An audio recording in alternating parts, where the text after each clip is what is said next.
بسم اللہ الرحمن الرحیم. آپ دیکھ رہے ہیں فیکٹ فائنڈنگ. میں ہوں ساجد عمر گل. ناظرین، پاکستان میں جب سے تحریک انصاف کی حکومت آئی، اسے گوناگوں مسائل کا سامنا تو تھا. بہت سے ایسے تھے جو سیاسی امور تھے، وہ تقریباً ہر حکومت کو اس طرح کے معاملات کا سامنا کرنا ہی پڑتا ہے. مگر ایک ایسا ایشو ہے مہنگائی، جس کا براہ راست تعلق عوام کے ساتھ ہے، اور اپوزیشن مہنگائی کا نام لے کر، عوام کے حقوق کی علمداری کا نام لے کر وہ اس حکومت کو ٹف ٹائم مسلسل دیے جا رہی ہے. آج ہم گفتگو کریں گے اس حوالے سے تاجر اور تجارت کے جو معاملات ہیں، جو مسائل ہیں، اس پر بھی. ہمارے مہمان ہیں جناب حاجی طاہر نوید. آپ بڑے معروف تاجر رہنما ہیں اور ان کے پاس ایک بڑی اہم ذمہ داری بھی ہے. جناب وزیر اعظم پاکستان عمران خان صاحب نے کچھ عرصہ قبل جو تاجر حضرات ہیں ان کی نئی باڈیز کا اعلان کیا. انہیں یہ احساس ہوا کہ یہ جو تاجر رہنما ہوتے ہیں، یہ مرکزی حکومتوں اور عوام کے مسائل کے حل کے درمیان میں کہیں بہت اہمیت کے حامل ہوتے ہیں. حاجی طاہر نوید آل پاکستان تحریک انصاف ٹریڈرز ونگ کے صدر ہیں، بڑے فعال تاجر رہنما ہیں. آج ہم ان سے کچھ ریلیٹڈ جو موضوعات ہیں ان پر گفتگو کریں گے. حاجی طاہر نوید صاحب، آپ کی آمد کا بہت شکریہ سر. بسم اللہ جی. بھائی صاحب، یہ بتائیے کہ یہ جو آپ کی انصاف ٹریڈرز ونگ قائم کیا گیا ہے، سب سے پہلے تو یہ بتائیں کہ اس کی اہمیت اور ضرورت کیا پیش آئی کہ اتنے 2-2.5 سال گزرنے کے بعد حکومت میں آئے ہوئے، اور اس سے قبل جب آپ لوگ تگ و دو میں تھے، سیاسی جدوجہد میں تھے، تو تب یہ باڈیز نہیں بنائی گئی، تو اتنا انتظار کیوں کرنا پڑا جی؟ بسم اللہ الرحمن الرحیم. سب سے پہلے ساجد صاحب آپ کا شکریہ کہ آپ نے مجھے وقت دیا کہ میں پاکستان تحریک انصاف ٹریڈر ونگ کی طرف سے تاجروں کی نمائندگی کرتے ہوئے ان کا موقف اور حکومت کی ترجیحات کے مطابق آپ سے گفتگو کر سکوں. پاکستان تحریک انصاف جو ٹریڈر ونگ ہے، یہ باقاعدہ تقریباً 8 ماہ پہلے اناؤنس ہوا ہے، مگر ٹریڈرز ونگ بحیثیت پاکستان تحریک انصاف اور تاجروں کے درمیان جو کوارڈینیشن تھی، یہ تقریباً عرصہ 8-10 سال سے اچھا، ٹھیک ہے، جاری تھی. یعنی آپ کی تال میل جاری بالکل تال میل جاری تھی. مگر چونکہ ہم حکومت میں نہیں تھے، اور ویسے بھی آپ کو پتہ ہے کہ سابقہ حکومتوں کا وتیرہ تھا کہ وہ اپوزیشن کی جتنی بھی باڈیز ہیں، تنظیمیں ہیں، ذیلی تنظیمیں ہیں، ونگ ہیں، ان کو دبا کے رکھتی تھی، کرش کر کے رکھتی تھی. اس لیے انہوں نے نہ صرف پاکستان تحریک انصاف ٹریڈر ونگ کو، بلکہ جتنے بھی ونگز ہیں مختلف پارٹیوں کو، ان کو دبا کے رکھا ہوا تھا. اور ایک مافیا تھا جو تاجروں کی نمائندگی کا دعوے دار تھا، اور گزشتہ 30-35 سال سے وہ ایک اتنا تناور درخت بن چکا تھا کہ جو دوسرے کسی شعبے میں بھی ٹریڈر کے حوالے سے نہیں، لیبر کے حوالے سے لے لیں، ڈاکٹر ونگ کے حوالے سے لیں، لائر ونگ کے حوالے سے لے لیں، کسی کو بھی بات کرنے کا حق، بات کرنے کا موقع نہیں دیا جاتا تھا. اچھا، تو جب پاکستان تحریک انصاف ٹریڈر ونگ کی حکومت آئی، یہ آپ مسلم لیگ نون کی حکومتوں کے بارے میں مسلم لیگ نون کی حکومت ہو یا پیپلز پارٹی کی حکومت ہو، مگر چونکہ اسپیسیفک میں پنجاب کی بات کر رہا ہوں، تو پنجاب میں تو گزشتہ 35 سال سے صرف ٹریڈر کے حوالے سے ہو یا کسی بھی حوالے سے، یہ ایک مسلم لیگ نون نے ایک ایسا نیکسس پیدا کیا ہوا تھا، مافیا پیدا کیا ہوا تھا ہر شعبے میں، کہ جو کسی دوسرے شخص کو حق بات کہنے کے لیے آگے آنے کا موقع ہی نہیں دیا جاتا تھا. ٹھیک، میں اس بات میں بھی کوئی شرم محسوس نہیں کرتا کہ یہ حقیقت تھی کہ تاجروں کی وابستگی شروع میں جب مسلم لیگ نون کی حکومت 85 کے بعد کنٹینیو ہوئی، تو تاجروں کی وابستگی بھی مسلم لیگ نون کے ساتھ تھی. اچھا میاں صاحب، یہ بڑا ایک معروف ایک عنصر ہے. بہت سے لوگ کہتے ہیں کہ جو بیشتر تاجر طبقہ ہے وہ مسلم لیگ نون اور میاں محمد نواز شریف صاحب کی قیادت کے ساتھ بالکل ایسے جڑے ہوئے تھے. اس کی وجہ کیا ہے؟ تاجر بہت زیادہ ان کی طرف کیوں جھکاؤ رکھتے تھے؟ وجہ کیا اس کی؟ اس کی وجہ یہ تھی کہ آپ کو بڑی اچھی طرح یاد ہوگا کہ جب بھٹو نے نیشنلائزیشن کی نا، تو اس کے بعد تاجروں کا اور انویسٹر حضرات اور انڈسٹریلسٹ جتنے تھے وہ پیپلز پارٹی حکومت سے نالاں تھے. اچھا ٹھیک ہے، جب مسلم لیگ کی حکومت آئی، ٹھیک ہے، تاریخی طور پر یہ بات تاریخی طور پر یہ بالکل ٹھیک، اور جب مسلم لیگ کی حکومت آئی تو تمام انڈسٹریلسٹ، انویسٹر، تاجر جو تھے وہ مسلم لیگ کے ساتھ تھے، اس میں کوئی شک نہیں، کیونکہ وہ بھی تاجر تھے۔ وہ بھی اور جب نواز شریف کی حکومت آئی تو پھر تو تاجروں نے کہا کہ ایک تاجر کی حکومت آ گئی ہے، اس دور میں تاجر اور تجارت انشاءاللہ ترقی کریں گے، یعنی کبوتر با کبوتر باز با باز، ہاں جی، وہ اپنے قبیلوں کے ساتھ جڑ گئے، مگر بار ہی فصل کو کھا گئی۔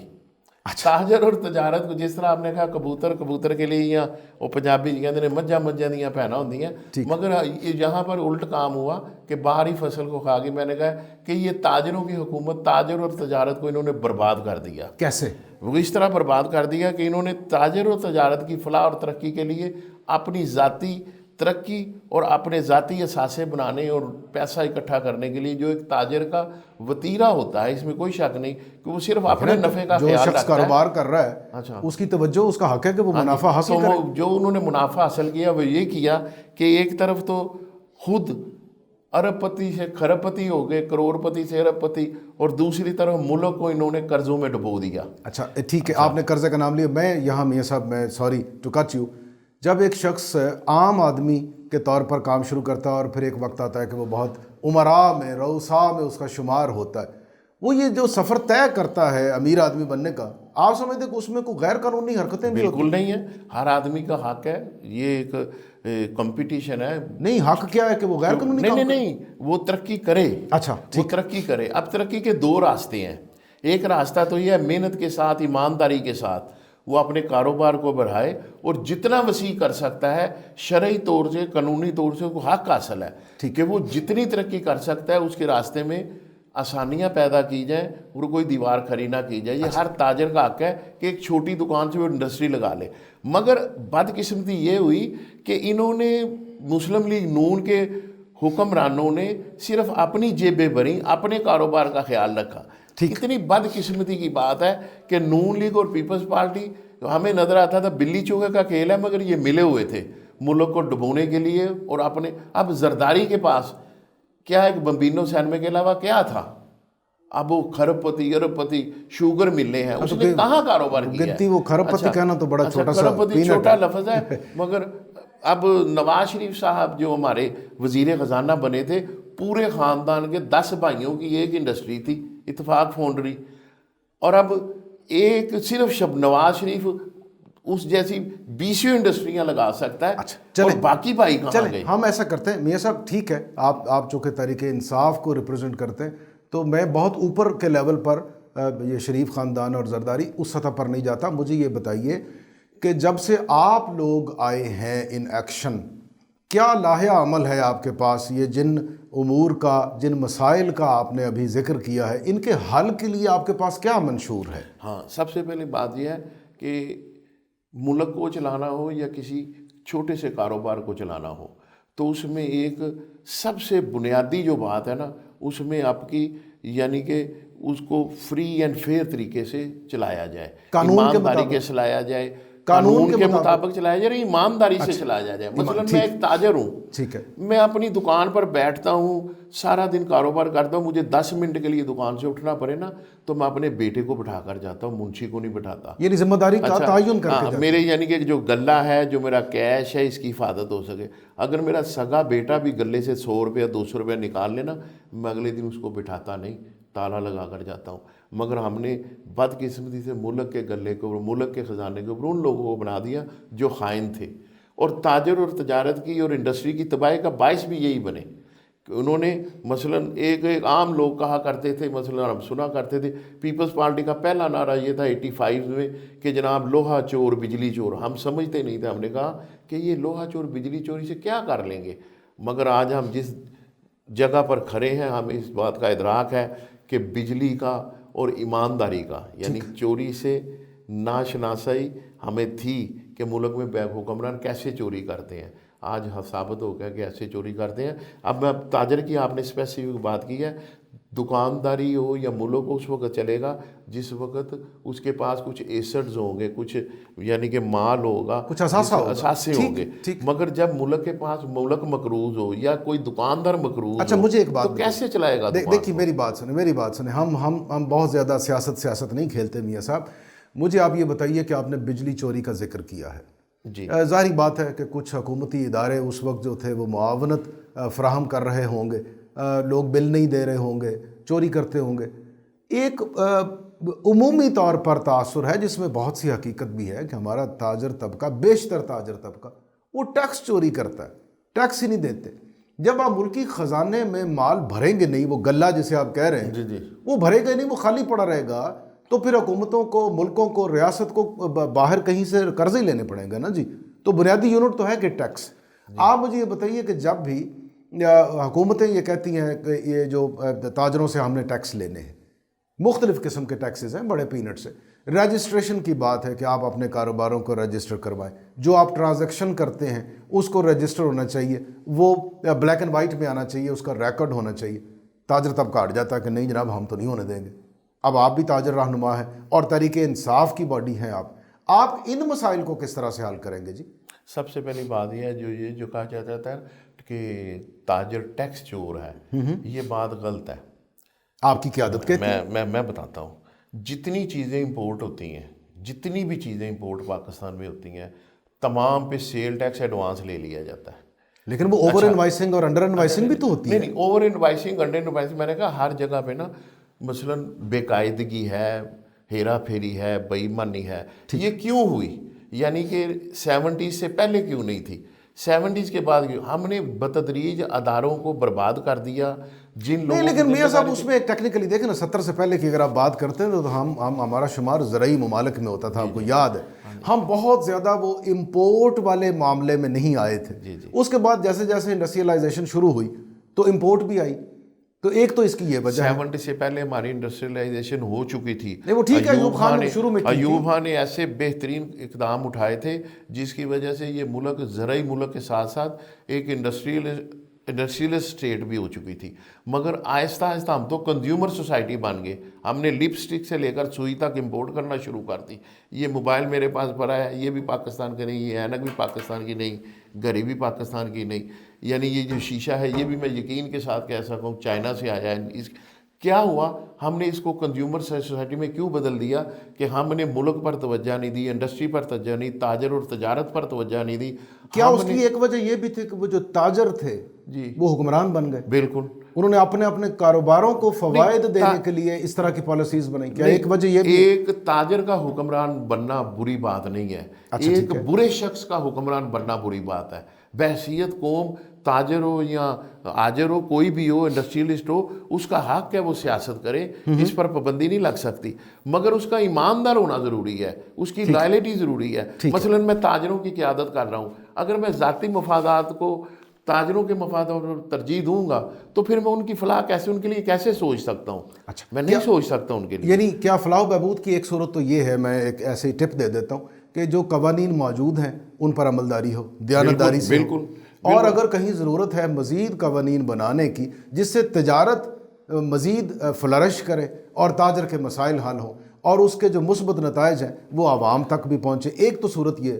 تو کیا آپ کے تئیں کوئی ایسی کوئی لایا عمل کو پالیسی ہے کہ آپ کچھ مثلا ہمارے پاس ہم ایگزامپلز ہیں, ہم سیکھتے ہیں.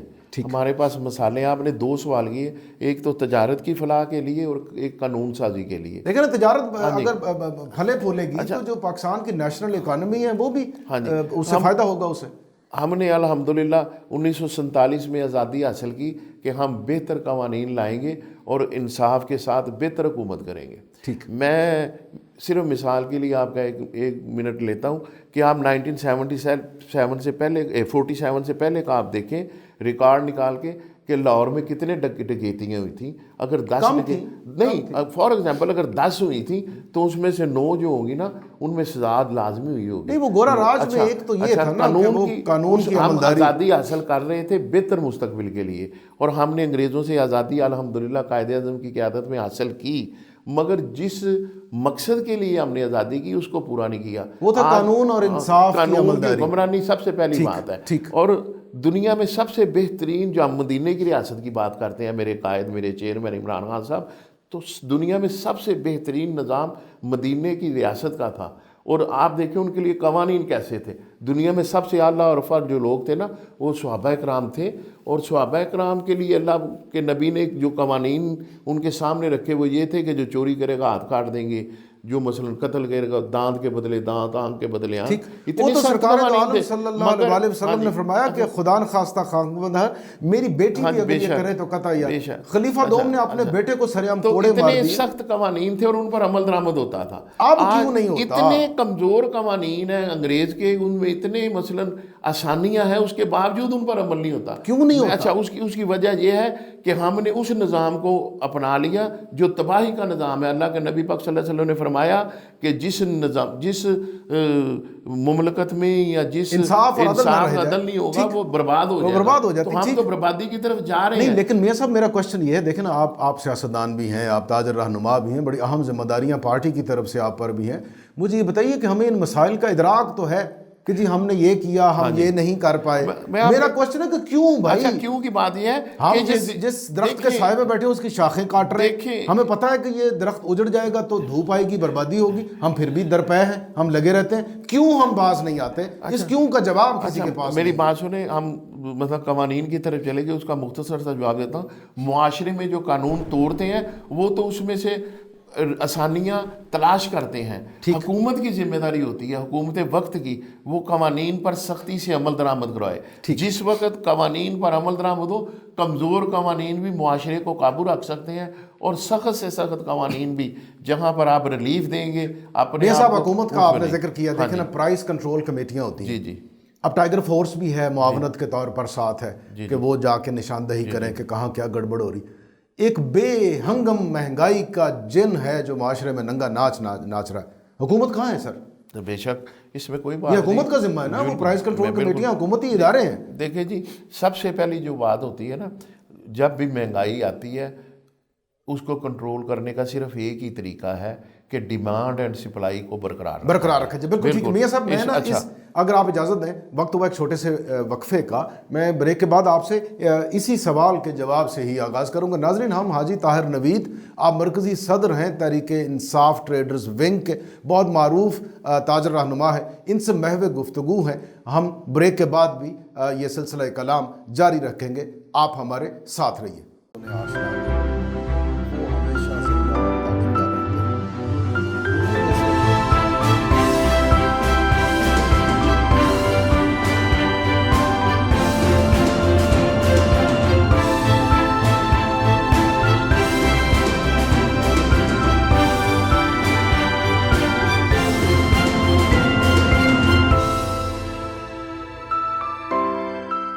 ویلکم بیک ناظرین, آپ دیکھ رہے ہیں فیکٹ فائنڈنگ. میں ہوں ساجد عمر گل. آج میرے مہمان ہیں جناب حاجی طاہر نوید, آپ تاجر رہنما ہیں اور مرکزی صدر ہیں تحریک انصاف ٹریڈرز ونگ کے.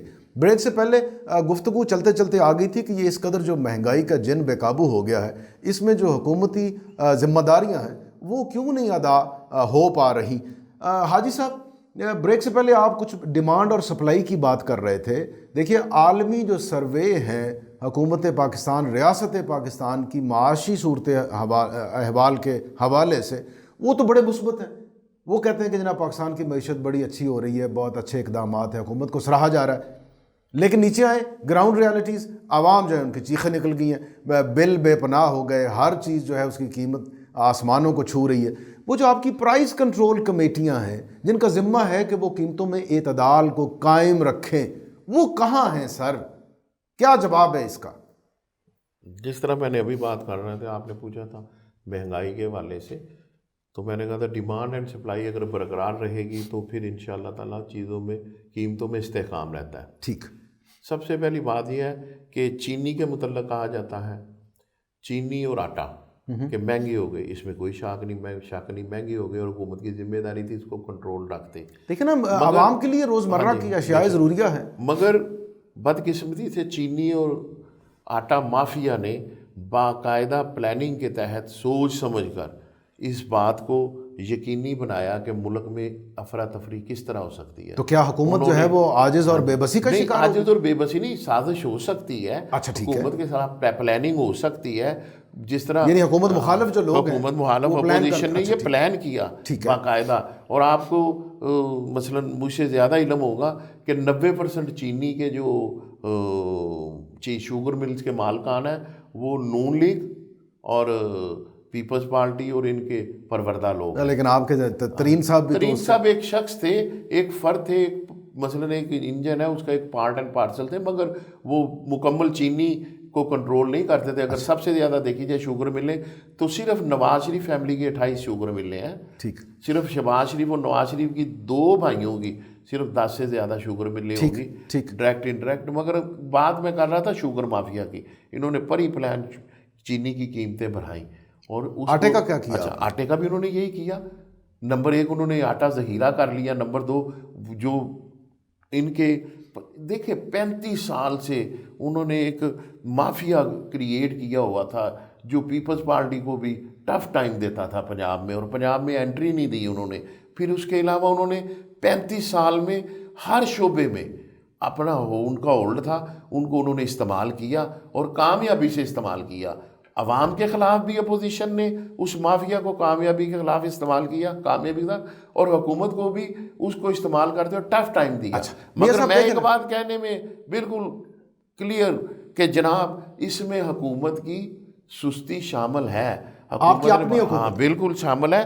مگر میں اس کے لیے یہ کہتا ہوں کہ اس اپوزیشن نے ہمیں جگا دیا کہ ایسا بھی ہو سکتا ہے. اب اس سستی کو دور کرنے کا توڑ کیا ہے؟ اب اس کا صرف ایک ہی توڑ ہے کہ نئی کراشنگ سیزن آئے گا انشاءاللہ تعالیٰ، ہو رہا ہے، اور گندم کے ہم نے نئے ریٹ دے رہے ہیں. ٹھیک. تو حکومت وہ تو کسان آپ سے راضی نہیں ہے. نہیں، ہم سبسڈی دیں گے جتنی بھی ہم سے، مثلاً ہم اس پہ بات کر رہے ہیں. آپ لیکن حیثیت تاجر اور کسان، بنیادی نقطہ یہ ہے کہ حکومتوں کا کام ہوتا ہے کہ وہ براہ راست جو عوام الناس ہیں ان کی فلاح و بہبود کے لیے کوئی کام کرے. تو میاں صاحب آپ کی حکومت کے خلاف جو سب سے توانا آواز ہے وہ تو خود عوام کی ہے. نہیں، اور اس کی وجہ مہنگائی ہے. اچھا، صرف آپ تاجر رہنما ہیں، کسی بھی شعبے میں چلے جائیں. اب آپ دیکھیں کل عمران خان صاحب نے فیصل آباد میں جو تاجروں کو ریلیف دینے کے لیے، سب سے پہلے تو عمران خان صاحب نے کہا کہ ہم جتنی بھی پروڈکشن اضافی ہوگی اس پر بجلی کا بل آدھا لیں گے. آج تک پاکستان کی ہسٹری میں نہیں، وہ تو بڑا باکمال، آپ نے بڑا اچھا اب انڈسٹری چلے گی. ٹیکسٹائل، دوسرا ٹیکسٹائل انڈسٹری جو ہے، نواز میرے خیال ہے پاکستان کی تاریخ میں پہلی بار فیصل آباد میں جو ساری پاور لوم چلی ہیں وہ چلی اور مزید اس میں اضافہ ہو رہا ہے. اب اللہ کا شکر ہے کہ وہ ساری پاور لومز چلی ہیں. یہ بھی تو آپ دیکھیں نا کہ نواز شریف وہ تو وزیر اعظم پاکستان بڑا خوشگمان آدمی ہے، بڑی امید افزا باتیں کرتے ہیں. انہوں نے کہا کہ ایک وقت آئے گا، اسی فیصل آباد کا آپ کو میاں صاحب پتہ، ہم کہتے تھے کہ یہ پاکستان کا مانچسٹر ہے، تو وہ کہہ رہے تھے کہ ایک وقت آئے گا کہ مانچسٹر کہے گا کہ فیصل آباد مجھ سے آگے نکل گیا. انشاءاللہ نکل جائے گا. دیکھیں اس گھر کو آگ لگ گئی گھر کے چراغ سے. تاجر اور تجارت کی جب ہم بات کرتے ہیں تو میں نے ایک لفظ استعمال کیا تھا کہ ہم آہستہ آہستہ کنزیومر سوسائٹی بن گئے ہیں، ہر چیز باہر سے منگوا رہے ہیں. اس کی وجہ کیا ہے کہ حکمرانوں نے پری پلان سوچتے سمجھتے ہوئے پاکستان کی انڈسٹری کو نہ صرف برباد کیا. اچھا، آپ نے انڈسٹری کا نام لیا ہے دوبارہ.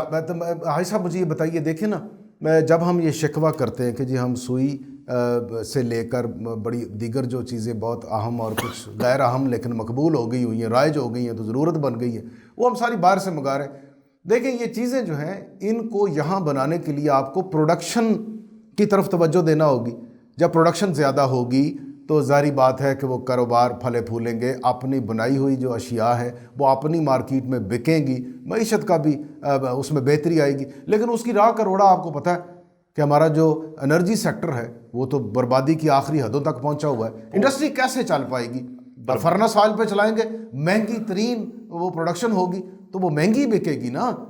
تو یہ تو بہت بڑے بڑے مسائل ہیں جن کے حل کے لیے آپ کو کوئی لاہہ عمل ترتیب دینا ہے. میں بار بار چلا رہا ہوں کہ کوئی لاہہ عمل ہے آپ کے پاس؟ بالکل. میں نے کہا سب سے پہلی بات یہ ہے کہ حکومت نے جو اعلان کیا ہے کہ 50% ریٹ ہوگا بجلی کا. ٹھیک ہے، یہ ایک اچھا قدم ہے، انڈسٹری کے لیے قابل تحسین ہے. اس کا مطلب ہے کہ پاور حکومت سب دینا چاہتی ہے انڈسٹری کو. دوسری بات یہ ہے کہ بادشاہ ڈیم بن رہا ہے، بے شک وقت لگے گا. بادشاہ ڈیم بن رہا ہے، اس کے علاوہ چھوٹے چھوٹے بے شمار ڈیم بن رہے ہیں KPK میں اور پنجاب میں. میں یہ کہنا چاہتا ہوں کہ ہم نے ہمارے حکمرانوں نے ہمارے لیے ہمارے مستقبل کو تاریک کرنے کے لیے مہنگے بجلی کے منصوبے لگائے، اور یہ جانتے ہوئے بھی وہ نہ صرف انڈسٹریلسٹ تھے بلکہ تاجر بھی تھے، ان کو پتہ تھا کہ ملک بربادی کی طرف یہ تو جا رہا ہے، پاکستان مگر دشمنی انہوں نے ہے، برباد بالکل۔ کیا۔ مگر اب عمران خان صاحب کی دن رات ہی کوشش ہے کہ کسی طرح پاور سیکٹر کو انرجائز کیا جائے، ان کو اب دیکھیں نا ریٹ ریوائز ہو رہے ہیں ٹھیک ہے، پاور سیکٹر میں ٹھیک جو ہے۔ ہمارے طے تھے آئی پی پیز کے ساتھ۔ پھر اس کے علاوہ ہم بھرپور طریقے سے بجلی کو پیدا کر رہے ہیں۔ ہماری یہ کوشش ہے، ہمارے سے مراد پاکستان تحریک انصاف کی حکومت کی، ہماری یہ کوشش ہے کہ ملک کی جتنی انڈسٹری موجود ہے وہ ایک دفعہ چلے، اب وہ تازہ دم ہو اور جائے جی، تازہ پہیا دم ہو چلنا جائے، شروع ہو جائے۔ پھر نئی انڈسٹری کی طرف بھی توجہ ٹھیک دی ہے، جائے۔ ٹھیک سی بات ہے۔ پیک پہ ہم بے شمار ایسے یعنی کہ منصوبے ہیں سی پیک کے اوپر، انرجی کے بھی ہیں اور اس کے علاوہ انڈسٹری کے بھی ہیں یہ ایک، اور پھر اس کے بعد ریور راوی آ رہا ہے۔ میں سمجھتا ہوں کہ لاہور کے لیے، پنجاب کے لیے ایک بہت مہنگا وہ تو پروجیکٹ ہے۔ ہاؤسنگ سیکٹر میں ہر بہت تیزی سے آئے گی ترقی اس اچھا، میں۔ اس میں اچھا مجھے ایک بات بتائیں، آپ نے ابھی ڈیمانڈ اینڈ سپلائی کی حاج صاحب بات کی تھی، جی ایک تو آپ نے حل یہ بتایا کہ قیمتوں کو اعتدال پہ رکھنے کے لیے جو ڈیمانڈ کے مطابق سپلائی یا سپلائی زیادہ ہونی چاہیے ہاں جی، تاکہ لوگ جو ہیں وہ اپنا مال بیچنے کے لیے اس کی قیمتیں کم کر لیں۔ کیا اس کے علاوہ مزید برآں بھی کوئی اور حل ہے؟ بالکل ہے، کوئی کہ وہ کیا ہے؟ بالکل اس قیمتوں کو کنٹرول کرنے اور نیچے لانے کے لیے سب سے بڑا حل یہ ہے کہ ہم اپنی جو ہماری کرنسی ہے اس کو مستحکم کریں ڈالر کے مقابلے میں۔ تو آپ کی معیشت بہتر ہوگی تو آپ کی کرنسی، تو آپ دیکھیں نا، آپ جتنے انڈیکیٹرز ہیں انٹرنیشنل وہ یہی ہیں کہ ہماری جو کرنسی ہے وہ مستحکم ہو رہی ہے، معیشت مستحکم ہو رہی ہے، ڈالر نیچے آ رہا ہے۔ اس کا ایک دن میں رزلٹ نہیں آئے گا۔ اگر ہم نے بھی جعلی طریقے سے ڈالر کو 99 پہ رکھنا ہوتا تو بربادی کرتے رہتے، قرض لیتے رہتے، مارکیٹ میں اپنا ڈالر بیچتی حکومت سستے داموں تاکہ 99 پہ رہے۔ یہ کوئی بات نہیں۔ ڈالر کو کھلا چھوڑا ہوا ہے، سونے کو کھلا چھوڑا ہوا ہے کہ جناب جتنا ہماری انڈسٹری مستحکم ہوگی، معیشت مستحکم ہوگی، اس حوالے سے ڈالر ڈالر جو نیچے ہے آئے گا۔ وہ اور اپنی، انشاءاللہ تعالیٰ ٹھیک ہے، مجھے امید ہے، مجھے ایک اور بات ہے، میں امید کی بات آپ سے آخر میں پوچھوں گا۔ دیکھیں نا، امید کی باتیں اچھی ہوتی ہیں، دہراتے رہنا چاہیے، ذرا حوصلہ ملتا ہے، حقائق بڑے تلخ ہوتے ہیں حاجی صاحب۔ کرونا پھر سے سر اٹھا رہا ہے، جی اگر خدا نخواستہ خاکم بدہن کوئی لاک ڈاؤن کی طرف گئے، کوئی شٹ ڈاؤن کی طرف ہم گئے، تو جس طرح پچھلی بار ہوا کہ جو تاجر ہمارے رہنما جو باڈیز تھے انہوں نے بڑا شور مچایا کہ جی کاروبار داؤ پہ لگ گئے، بے روزگاری بڑھ گئی، جو غریب طبقہ ہے وہ بالکل ہی پس کے رہ گیا۔ خدا نخواستہ اگر یہ پھر سے سچویشن ارائز ہوتی ہے، چونکہ 4-5% شدت ہے گزشتہ کی نسبت اس بار، یہ زیادہ ڈینجرس ہے اس میں، کیا کوئی آپ کے پاس کوئی پالیسی ہے کہ کس طرح سے آپ اس کا سامنا کریں گے؟ کاروبار اگر بند ہوتا ہے یا اس میں تعطل آتا ہے یا کمی آتی ہے، لوگ محدود ہو جاتے ہیں، تو جب دکان ہی نہیں چلے گی تو تاجر کیا کرے گا؟ کوئی آپ نے کوئی منصوبہ بنا رکھا ہے کہ چونکہ ایک پہلی بار تو ہمیں تجربہ نہیں تھا، اب تو تھوڑا بہت تجربہ ہے نا، تو کیا پلان ہے سر؟ ہاں جی، پلان یہ ہے کہ پچھلی مرتبہ بھی تاجروں نے بہت قربانی دی ہے اپنے کاروبار کی، اور قربانی دینی بھی چاہیے۔ یہ ایک وبا ہے، اللہ کی طرف سے ہے، اور ہمیں پاکستان کے لیے، ملک و قوم کے لیے، اسلام کی سربلندی کے لیے ہم وقت تیار رہنا چاہیے بحیثیت مسلمان قربانی دینے کے لیے۔ اور اس وبا میں پاکستان کے لیے، عوام کے لیے تاجروں نے قربانی دی، اپنے کاروبار کو بند رکھا۔ مگر آپ جو کہتے ہیں نا پچھلی بار تاجروں نے شور ڈالا، وہ عید پہ ڈالا تھا جب فوراً لاک ڈاؤن، ایک ہی رات میں پتہ چلا کہ اب مکمل طور پر لاک ڈاؤن ہوگا اس سے پہلے۔ اب اس طرح نہیں ہوگا۔ پچھلے ہفتے ہماری وزیر صنعت و تجارت سے میٹنگ ہوئی ہے، پورے لاہور کے جتنے بھی سٹیک ہولڈرز ہیں، ٹریڈرز، نمائندے، چھوٹے یا بڑے، تمام نے مل کر میٹنگ کی ہے اور یہ فیصلہ کیا ہے کہ ہم ہر وقت ہمہ وقت پاکستان کے لیے اور عوام کے لیے ہر طرح کی قربانی دینے کے لیے تیار ہیں، مگر ہمیں ایڈوانس شیڈول بتا دیا جائے کہ ہمیں اگر اب ہم وہاں پر یہ یعنی یکدم اچانک نہ کیا جائے، پلان کے تحت وہاں پر یہ دعوت دے کر آئے ہیں اپنی طرف سے ٹریڈر کہ سب سے پہلے ہم تیار ہیں اکراس دی بورڈ، پورے پنجاب میں 8 بجے تک بے شک کاروبار کو پابند کر دیا جائے، ہم 8 بجے تک کاروبار کریں گے، اور اس سے بھی اگر حکومت زیادہ ہمیں یعنی کہ پابند کرنا چاہے ہمارے ساتھ بیٹھ کر طے کر لے۔ ہمارے پاس گریس پیریڈ تھا، پچھلی دفعہ تجربہ بھی نہیں تھا، اور ایک یعنی کہ افراتفری تھی پوری دنیا میں. اس کے باوجود عمران خان صاحب نے پورے ملک میں مکمل لاک ڈاؤن نہیں کیا، اسمارٹ لاک ڈاؤن کی ایک نئی یعنی کہ ترجیح لوگوں کو دی، اور یہ بات پوری دنیا نے ریکگنائز کی کہ پاکستان کا بہترین تھا. اور اس کے ساتھ اللہ تعالیٰ کا بھی کرم تھا. اس میں تو کوئی شک نہیں اور تھی. وہ میں شامل حال اس کی ایک رحمت بات نہ ہو کہنا تو چاہتا انسان ہوں کی کہ تدبیریں آپ کیا نے کر پائیں گی. شروع میں مجھ سے ایک سوال کیا تھا کہ تاجر آپ ٹریڈرز ونگ کا کیا کردار ہوگا. میں دیکھیں جی، عمران خان صاحب نے جو ہماری ذمہ داری لگائی ہے، اس نعرے کے ساتھ انہوں نے ہمیں یہ ذمہ داری دی ہے کہ آپ نے تاجر تجارت کی فلاح اور ترقی کے لیے کام کرنا ہے. یہ خان صاحب نے ہمیں کہا ہے، اور ہماری ذمہ داری کیا ہے. اور اس کا مرکز و محور یہ ہو کہ آپ نے الٹیمیٹلی اپنے وطن پاکستان کی ترقی اور فلاح کے لیے کردار ادا کرنا. اگر یہ نیت، اگر اپنی ذات ہوگی تو وہ جو آپ رو رہے تھے مسائل کے، وہ ماضی کی داستانیں، وہ تو پھر ویسا ہی تسلسل رہے گا، پھر کیا فائدہ. جب عمران خان صاحب مدینے کی ریاست کی بات کرتے ہیں نا، تو میں ایمانداری سے کہتا ہوں کہ مدینے کی ریاست کا اگر سوچ کر ہم ایک قدم بھی اٹھائیں نا، تو اللہ تعالیٰ اگر قبول فرما لے تو ہماری نجات کے لیے بہت ہے. لیکن وہ تو میں نے آپ سے گزارش کی نا حاجی صاحب کہ مدینے کی ریاست کی جو بیسک بنیادی محور تھا، مرکز تھا، وہ اس کا جو بنیادی پلر تھا، وہ تو تھا عدل اور انصاف، قانون کی عملداری اور حکمرانی. ہمارے ہاں تو ابھی تک آپ دیکھیں غریب آدمی کے لیے قانون اور ہے اور امیر آدمی کے لیے اور ہے. یہی اسی نے ملک کو برباد کر دیا. بد نصیبی ہے ہمارے ملک میں قانون تو وہ بکڑی کا جالا ہے جسے بڑے جانور پھاڑ کے نکل جاتے ہیں، اور نکے نکے میرے جیسے جو کیڑے مکوڑے ہیں بیچارے اس جال میں پھنس جاتے ہیں. یہ تو آپ کے تضادات ہیں. معذرت کے ساتھ ایک بات کرنا چاہتا ہوں کہ ہم نے انصاف کو اتنا مہنگا کر دیا ہے کہ ٹھیک بات. آپ مثلا کسی بھی فلاحی مملکت کے لیے 3 بنیادی چیزیں ہیں جو عوام، اس کی ذمہ داری ہے عوام کو دینا. سب سے پہلے اس کو تعلیم کی ذمہ داری حکومت کی ہے، صحت کی حکومت کی ہے، اور انصاف کی حکومت کی ہے. بدقسمتی کہتا ہوں پچھلے 70 سال اور جان کی امان بھی. انصاف ہوگا تو جان کی امان ہو گئی. میں یہ کہتا ہوں کہ تینوں چیزیں کاروبار بن گئی ہیں. اگر آپ نے انصاف لینا ہے تو آپ کی جیب میں پیسے ہونے چاہیے. اگر آپ نے بچے کو تعلیم دینی ہے تو آپ کی جیب میں پیسے ہونے چاہیے. اگر آپ نے علاج کروانا ہے تو جیب میں پیسے ہونے چاہیے.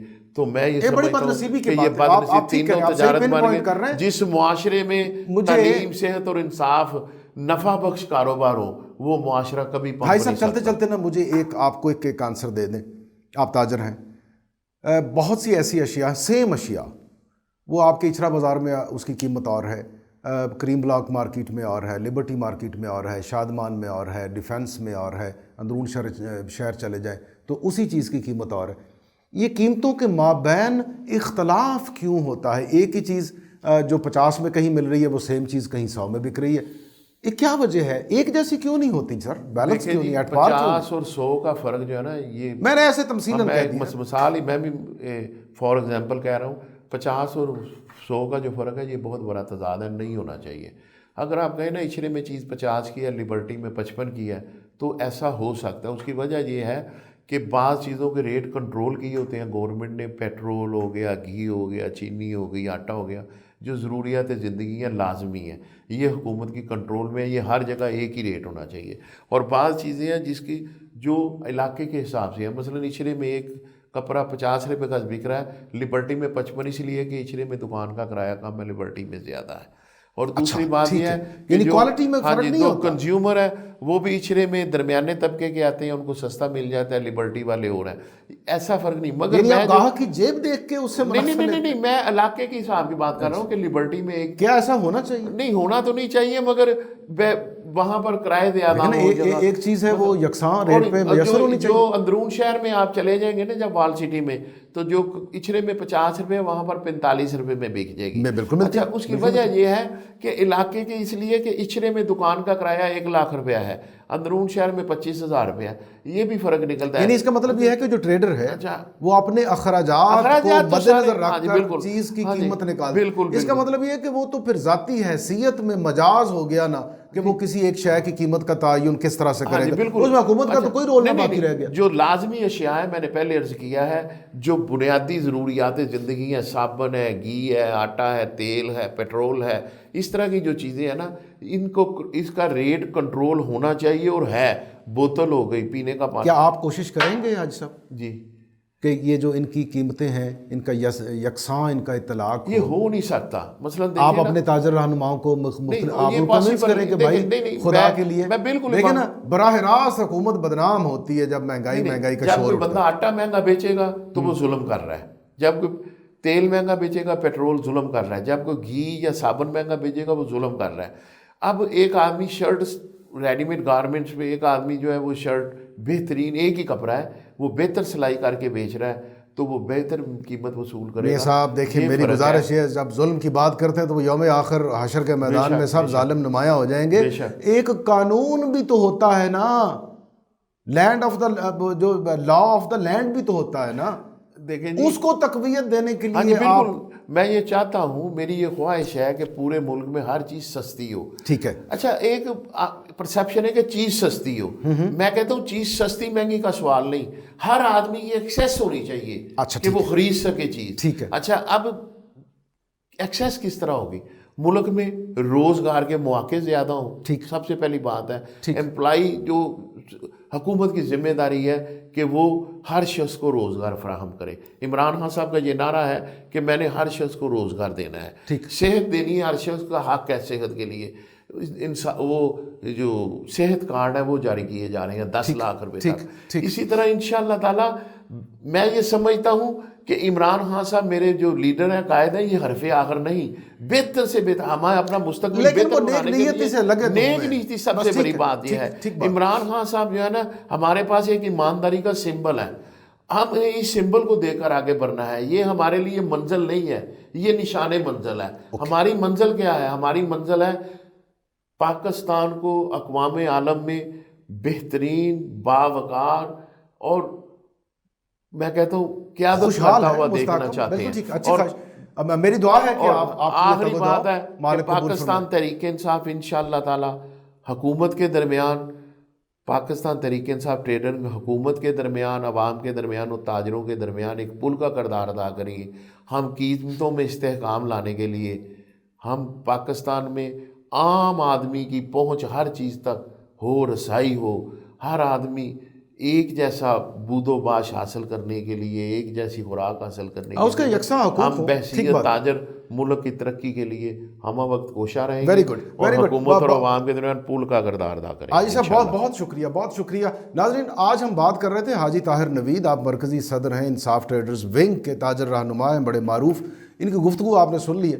میں صرف ایک ہی بات گزارش کرتا ہوں کہ تجارت کرنے کے لیے جو زرعی اصول حضور سرور دو عالم حضرت محمد مصطفیٰ احمد مجتبیٰ سرکار دو عالم صلی اللہ علیہ وآلہ وسلم نے طے کیے تھے، اگر ہم آج بھی انہیں اپنا لیں، ویسی ہی دیانت اور امانت کے اصولوں کو مد نظر رکھیں، تو نہ صرف یہ کہ ہماری تجارت میں برکت بھی ہوگی، ترقی بھی ہوگی، اور اس تمام کا فائدہ ہمارے تمام ملک کے جو شہری اور باسی اور ہم وطن ہیں ان سب کو پہنچے گا.